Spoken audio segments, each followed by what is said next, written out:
Okay, we're back on OpenLine, everybody. We'll bring back Steve Ferreira, our guest tonight. And Steve, before this current supply chain issue, one of the first issues that I remember hearing about during this pandemic were these computer chips for cars. I know a lot of people had ordered new cars, and a lot of these cars were basically finished, you know, almost off the assembly line, but couldn't go anywhere because of these semiconductors or computer chips that, you know, these high-tech cars nowadays. Where are we with that now? Because that delayed a lot of orders, and it shot the price of new cars way up.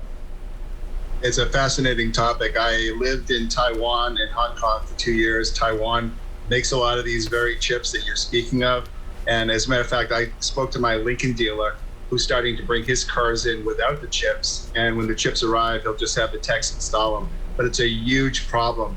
And one of the things that it's caused is a tremendous surge in the aftermarket parts for used vehicles. Yeah. So we've seen people like AutoZone just maximizing and having incredible sales because people have to fix their old cars because they can't buy new. Right. And I got an offer. My car's about 3 years old. I got a note from the dealership saying, hey, do you want to sell your car? And the price that they were offering was amazing, you know, well above what I thought, because they just don't have any vehicles and they're looking to push some, you know, 1 or 2 or 3 year old vehicles. Obviously, I couldn't sell it because then where would I be? I'd have to go find another vehicle. But it is interesting how that has impacted. Is that starting to return to normal with these computer chips? The chip issue is still a big factor, and one of the things that you have to keep in mind is that not only does that carry over, not only is that into cars, but also carries over into, say, Xboxes and Nintendo. So, yeah. You know, that's another reason why the prices are skyrocketing on these consumer items as well, Rhori. So let's go back to you a little bit, Steve. Doing this for years and studying all of this, and then the pandemic hits. How specifically has the pandemic and these issues that it's caused changed your job? I think it's been amazing that you have very complex supply chains. We have professional men and women managing them from their couches, their sofas, their living rooms. I've never seen anything like it in my life, where you're actually conducting multi-million-dollar deals where somebody's boy or a girl is playing Scrabble in front of you. It's just been amazing how the community is banded together, and it shows you that how just specialized logistics and supply chain professionals can be. Yeah, and also with technology, you know, in my business, we joke, 10 years ago, we would not have been able to work through this pandemic the way so many networks and local TV stations have, with people reporting from home, reporting from all over the place. We just did not have the technology. So talk a little bit about the technology now. Like you said, you can be sitting in your home on your iPad, and with whatever software you might use for your business, be able to do these deals globally at any time. Some of my biggest customers are in Europe and Asia, and I get all their information or invoicing electronically. It's very easy to oversee a global import or export program. However, it is a people business, and it's very difficult to say, you know, without being over somebody's restaurant with a dinner or a drink, to do a multi-million-dollar deal. Right. It's still tough to execute it. You can do it on Zoom, but I think most of us are tired about that. We want to get back to business. Which is, I see you're back traveling now as well. How often do you travel? Well, since I'm fully vaccinated, now I feel much more comfortable, and I'm seeing many of my clients have a more relaxed policy. So I think we're back up and running in that regard, although, you know, each individual company has their own policy that you have to contend with. Now, do you just work by yourself? Do you have a staff, or is it just you?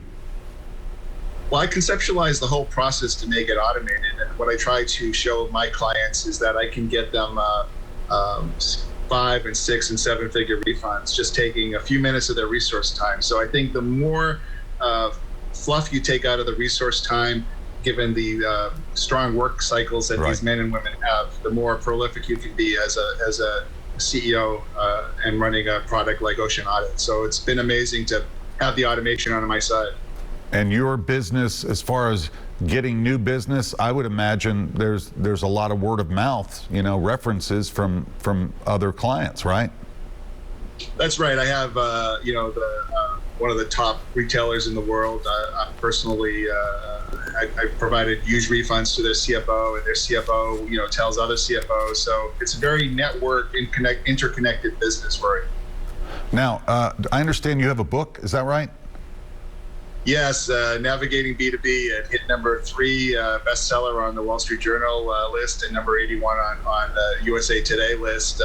It's a book I wanted to write about my experiences in the supply chain and ocean freight, but more importantly, to give broad mass appeal to men and women that may be contemplating branching out from corporate life or private business and becoming their own entrepreneur, or the dream of running their own business. And I give practical experience tips how to use your creativity to achieve those goals. And what is the title again? Navigating B2B.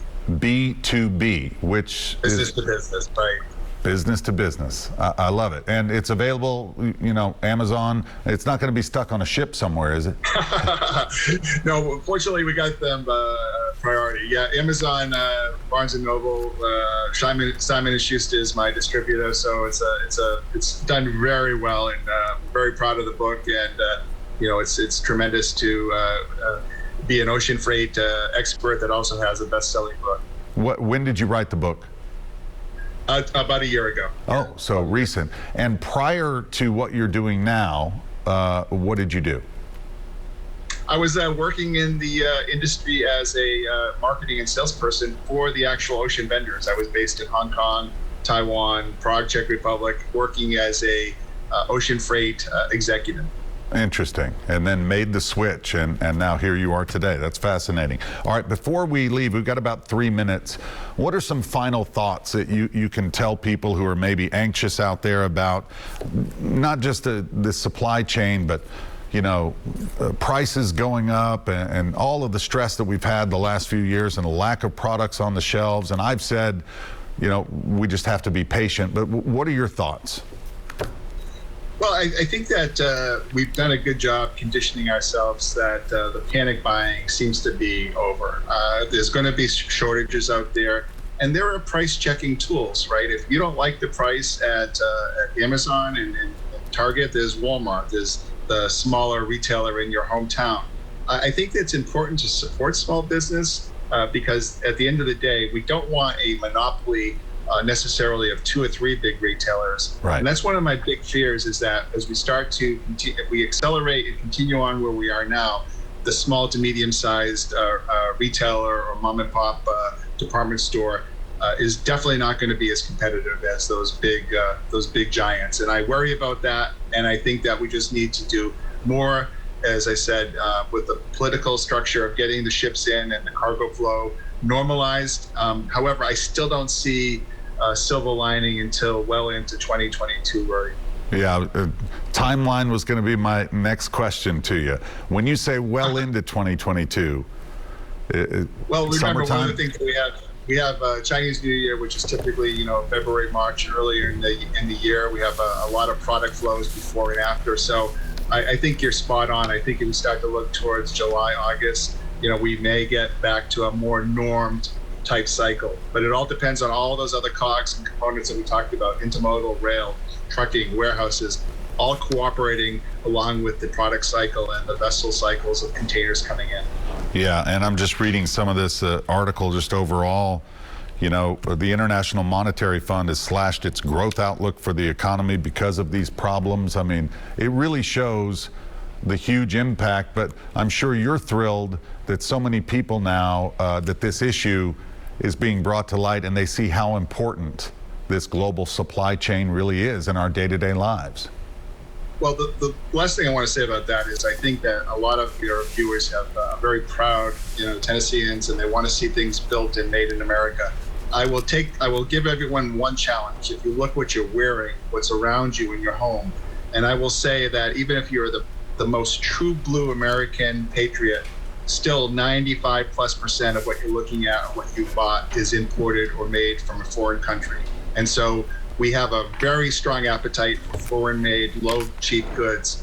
And unless we break that paradigm, we're going to still see the cycle of these container-geddon style events. Wow, container-geddon. Before we wrap up, where did that phrase come from? I coined it when we came into the crisis, and I was so pleased to see a Reuters headline the other day that used it. So it's catching on. I love it. Container-geddon. All right. Our guest tonight has been Steve Ferreira, the CEO of Ocean Audit and the author of the book, let me make sure I say it right, Navigating B2B, right? You got it. Navigating B2B. Really appreciate your insight tonight. Thanks for taking the time, and safe travel, Steve. Thanks, Rhori. Appreciate your time. All Good right. night to everyone. And we're going to wrap up OpenLine right after this. Everybody stay with us.